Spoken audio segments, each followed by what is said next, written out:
Mr. Thompson fired the man who had worked for him for 15 years, the backbone of the company, on a Monday morning. "Clear your desk immediately," he said.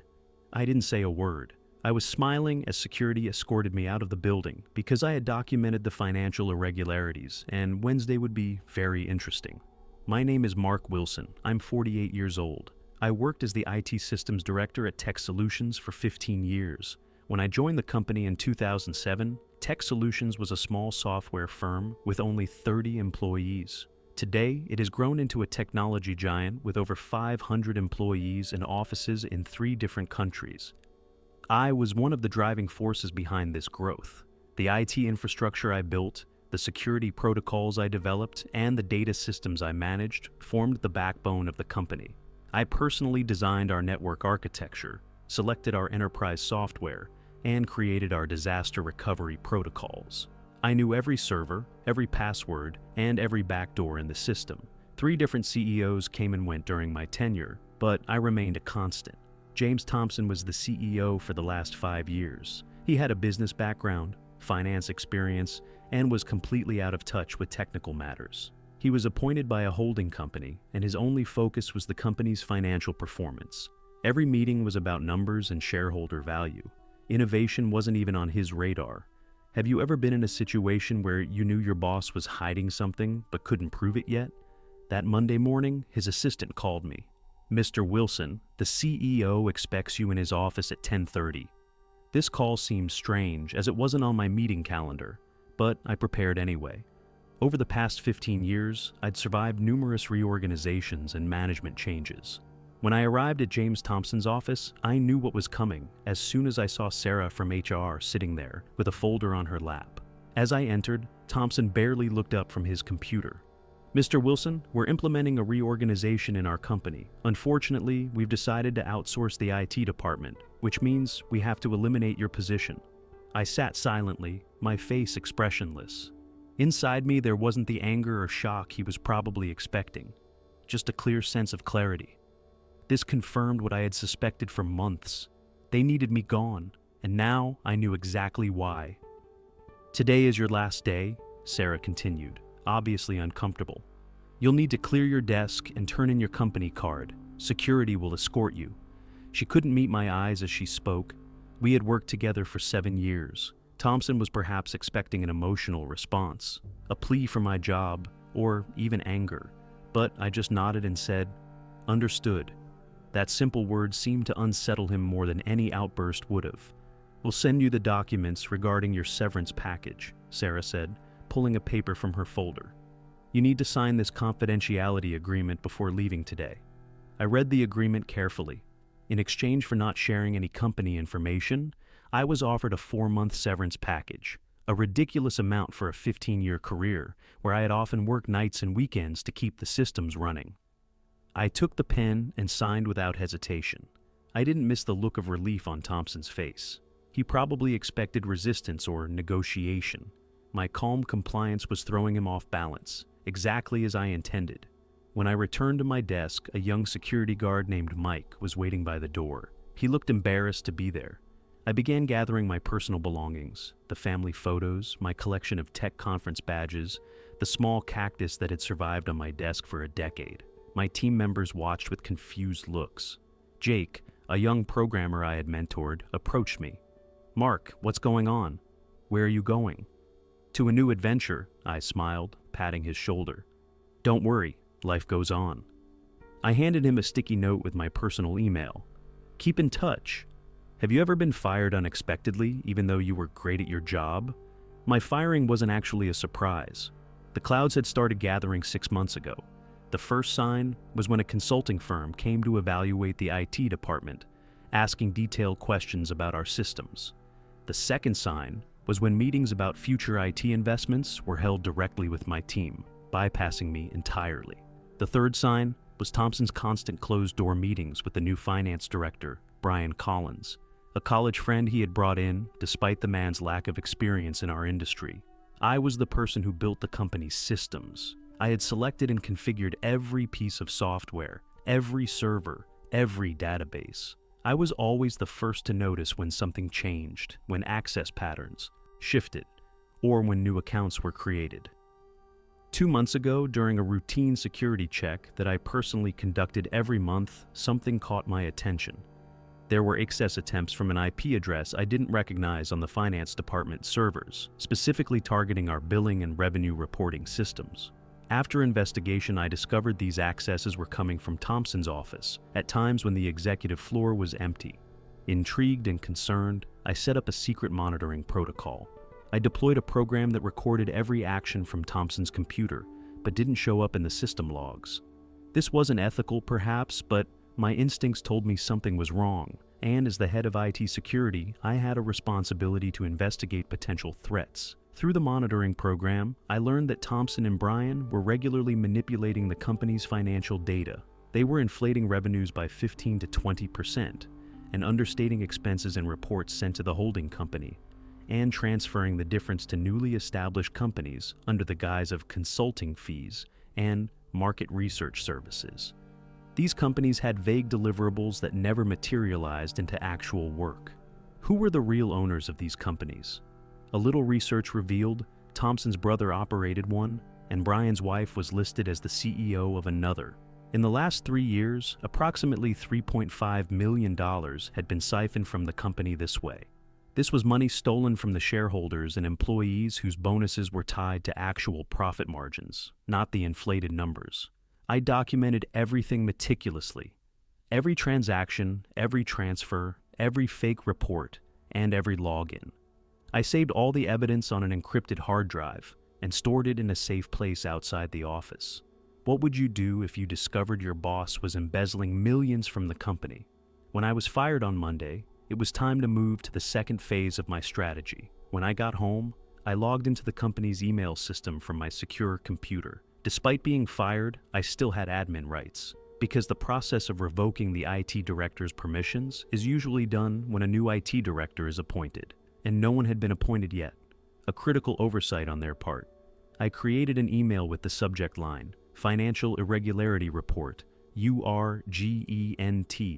I detailed my main findings, attached some of the evidence, but not all, keeping some in reserve, and scheduled it to be sent automatically at 9 a.m. on Wednesday to all board members, holding company executives, and the executive committee. I chose Wednesday because I knew the monthly executive review meeting was scheduled for that morning, the perfect time for maximum impact. I then wrote another program ensuring that if anyone tried to cancel the email before the sending time, all documents would automatically be uploaded to the company's intranet system, visible to every employee. I had a plan B for every scenario, including them discovering and trying to stop my scheduled email. On Tuesday, an old colleague, David, called me. "Mark, I heard you got fired. I'm so sorry. What happened?" "It's okay," I said. "Life goes on. Sometimes change is necessary." "You won't believe this," said David. "I just saw Thompson and Bryan at Riverside Cafe today. They were laughing and celebrating with champagne, like they'd overcome a major obstacle or closed a big deal." I smiled. "Let's talk tomorrow, David. Tomorrow is going to be a very interesting day." Have you ever planned the perfect response to someone who wronged you? The morning I walked back into Tech Solutions as the new chief security officer, the atmosphere was electric. Employees whispered as I passed through the hallways that had once been so familiar. Some looked at me with admiration, others with uncertainty. The news of Thompson's and Bryan's arrests had spread like wildfire throughout the company and the industry. My new office was on the executive floor, ironically just 2 doors down from Thompson's former office, which now stood empty. The holding company had appointed William Evans as interim CEO until they could find a permanent replacement.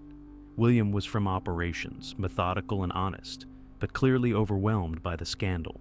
"Mark," he said during our first meeting, "we need to understand exactly how deep this goes. The board is concerned there might be more hidden issues we haven't uncovered yet." "Financial fraud rarely exists in isolation," I replied.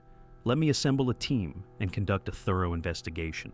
I selected 3 trusted analysts from my former department and launched what we called Operation Clean House. The holding company gave us unprecedented access. Nothing was off limits. Every financial transaction over the past 5 years would be scrutinized. Have you ever had to clean up someone else's mess and found it was worse than you thought? Within 2 weeks, we discovered the fraud was more extensive than I had initially uncovered. Thompson and Bryan hadn't just been siphoning money through fake consultancy fees.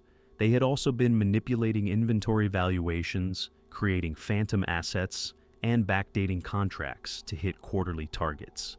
The scheme was sophisticated and deliberate. Even more disturbing was what we found in the HR files. Thompson had systematically pushed out anyone who questioned financial decisions. 3 department heads who had raised concerns about budget irregularities had been terminated for performance issues that were fabricated after the fact. Sarah from HR had documented her objections to these terminations in private notes, but had been overruled by Thompson. I scheduled a meeting with Sarah. She entered my office nervously, clearly expecting recriminations for her role in my firing. "I should have said something," she blurted before I could speak. "I knew something wasn't right, but I was afraid. Thompson made it clear what happened to people who crossed him. A culture of fear." I nodded. "That stops now. I need your help to rebuild trust in this company." The relief on her face was palpable. She became one of my strongest allies in the reconstruction process. In marketing, we discovered Director Michael had been silenced after noticing discrepancies in reporting. Thompson had presented him with 2 options: stay quiet and receive a substantial bonus, or lose his job during the next reorganization. With a sick wife and 2 children in college, Michael had chosen silence. "I'm ashamed," he told me, eyes downcast. But I felt trapped. I didn't judge him. People make difficult choices when their families are at stake. But now it was time for the truth. Has anyone ever tried to silence you when you were trying to do the right thing? After 4 weeks of intensive investigation, I presented a 236-page report to the holding company board. As I detailed our findings, I could see Kevin Roberts' face growing increasingly pale. "This is far worse than we imagined," he said finally. "It's not just fraud, it's a systematic corruption of our corporate culture. How did we miss this?" "Power without oversight inevitably leads to abuse," I replied simply. Thompson had complete authority here, and anyone who questioned him was quickly removed. After the meeting, Kevin asked me to stay behind. "Mark, I'm going to ask you something, and I need complete honesty. How long had you known about this before you were fired?" I took a deep breath. "My first suspicions arose about 4 months ago. I had solid evidence 2 months before my termination. And you waited until you were fired to come forward? If I had come to you directly, would you have believed me over Thompson? He was your trusted CEO. I was just the IT director who might have had a grudge. I needed irrefutable evidence." Kevin stared out the window for a long moment. "You're right. I probably wouldn't have believed you without overwhelming proof. This is a failure of leadership on my part." That afternoon, the holding company sent a company-wide email announcing several changes. Thompson and Bryan were officially terminated and facing criminal charges. William would continue as interim CEO, but, to my shock, I was being promoted to Chief Operating Officer, with a path to becoming CEO within a year, if performance metrics were met. Have you ever been recognized for your integrity in a way you never expected? My first major decision as COO was to implement a complete overhaul of our reporting structures and internal controls. I established an anonymous whistleblower system that reported directly to an independent ethics committee. No single executive, not even the CEO, could access these reports without oversight. I also restructured the IT security protocols, implementing advanced monitoring systems that would flag unusual patterns in financial transactions. The irony wasn't lost on me.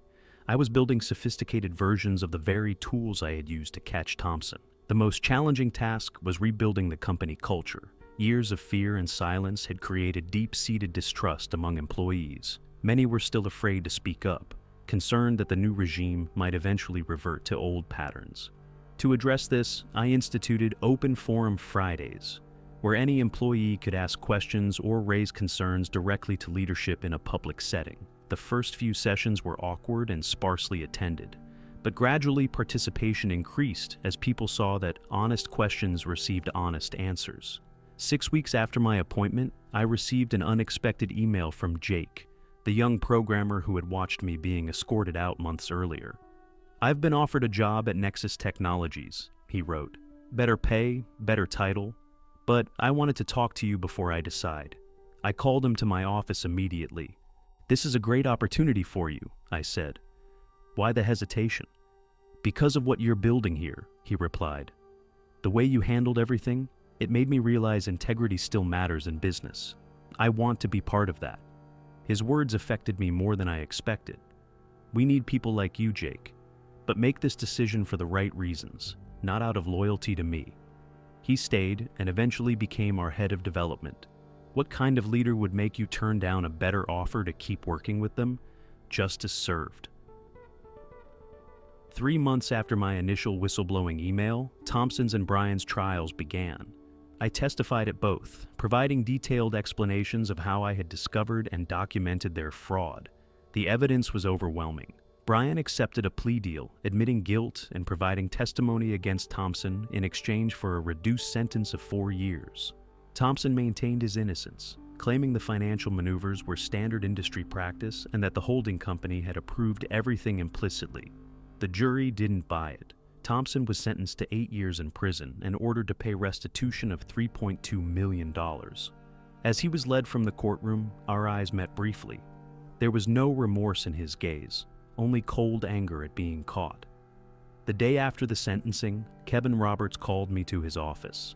"The board has unanimously voted to offer you the CEO position," he said. "No more interim or path to. The job is yours if you want it." I was surprised by my own hesitation. "I'm a technology person at heart, Kevin. I never aspired to be a CEO." "Which is precisely why you're the right person for this moment," he replied. "We don't need another financial wizard or MBA. We need someone who understands the technical core of this business and has demonstrated unquestionable integrity." I accepted the position with one non-negotiable condition. The IT department would always have special budget protection and autonomy within the company structure. Technology and innovation would remain central to our strategy, not just cost centers to be minimized. 1 year after I was escorted from the building by security, I stood on a stage at our annual company meeting, addressing over 600 employees as their CEO. Our revenue had increased 22% year over year. Real growth, not fabricated numbers. Employee satisfaction scores had reached their highest levels in company history. "A year ago, I was fired for doing my job too well," I told them. "I discovered something I wasn't supposed to see. But instead of staying silent, I chose integrity over comfort. That choice came with risks and uncertainty, but it was the only choice I could live with." Have you found that doing the right thing often leads to unexpected rewards? "Success isn't always a straight line," I continued. "Sometimes the path forward looks like a devastating setback. But I've learned that integrity and persistence are more powerful than deception and greed. It may take longer, but what's right eventually comes to light." As I looked out at the audience, I spotted Jake in the front row, alongside the team members who had once watched in shock as I packed my desk. The uncertainty in their eyes had been replaced by determination and pride. Sometimes I reflect on the irony of my journey. Thompson fired me to protect his fraud scheme, not realizing that this very action would give me both the motivation and the freedom to expose him. Had he kept me employed but marginalized, I might never have taken such a dramatic step. In the end, the greatest revenge wasn't Thompson's imprisonment or my promotion. It was the transformation of a company culture from fear to transparency, from deception to integrity. I had not only reclaimed my career, but had created something better than what existed before. Sometimes, to make a real difference, you have to be willing to risk everything for what's right. And sometimes, when someone tries to destroy you, they inadvertently give you the exact opportunity you need to build something far greater than they could imagine. The sweetest revenge isn't just success. It's success built on the very principles your adversaries tried to undermine.